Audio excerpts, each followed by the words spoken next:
नगर में एक थाना क्षेत्र 39 में एक महिला की लाश मिली थी नाले में, जिसमें आइडेंटिफिकेशन के जो भी चिन्ह थे वो नहीं पाए गए थे और वहां से रिकवर किया गया। तत्काल मुकदमा दर्ज किया गया थाना क्षेत्र में। हुआ जब एक संदिग्ध बस उस घटनास्थल से निकलते हुए पाई गई तो जीरोइंग करते हुए जो हमने अन्य वाहनों की जीरोइंग की थी उसमें ये पाया गया कि एक बस है जो संदिग्ध रूप से जा रहा है। तो कई वाहनों के ट्रैकिंग में जिसको हम लोग कर रहे थे ड्राइवर और उनसे पूछताछ, उसी क्रम में इस बस के ड्राइवर से जब पूछताछ के लिए हम लोग बरौला क्षेत्र में गए तो वहां जानकारी मिला कि इसका कुछ व्यवहार संदिग्ध है और जो वहां पूछताछ की गई आसपास के लोगों से तो पता चला कि ड्राइवर एक महिला जिसका नाम प्रीति यादव है वो 5-6 दिन से लापता है, जो इस ड्राइवर के संपर्क में रही थी और वहां से 300 मीटर की दूरी पर इसके पास ही रहती थी।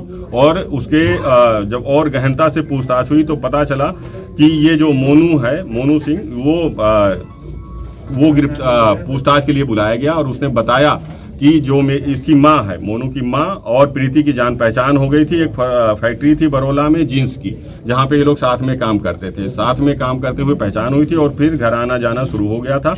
इसके बाद लगातार इसके घर आती थी। वहीं पे जो मोनू था उसका प्रीति से अनैतिक संबंध बन गया था। तो धीरे धीरे चीजें उलझती चली गई। कई बार इनको आपस में झगड़ा होने लगा, विवाद होने लगा। पारिवारिक विवाद के रूप में वो लगातार दबाव बनाती रही कि तुम मुझे पैसे दो। 4-5 लाख रुपए पैसे की भी मांग करती रही और इसी क्रम में झगड़े के दौरान कई बार उसने कहा कि मैं तुम्हारी बेटियों से अनैतिक कार्य कराऊंगी। फिर एक दिन इसको बुलाया, महिला को, उसके घर गया दिन में और वहां से एक गड़ासा जो मछली मुर्गा काटने वाला था उसको लिया और महिला को बुलाया कि तुम भी आओ। और एक बस में इसने उसको बैठाया जो ये बस चलाता था, एक सत्संग के उसमें चलाता था। दोबारा जब झगड़ा स्टार्ट हुआ तो उसको, इनकी बेटियों को पुनः उसने प्रोवोक किया कि तुम्हारी बेटियों से अनैतिक कार्य कराएंगे।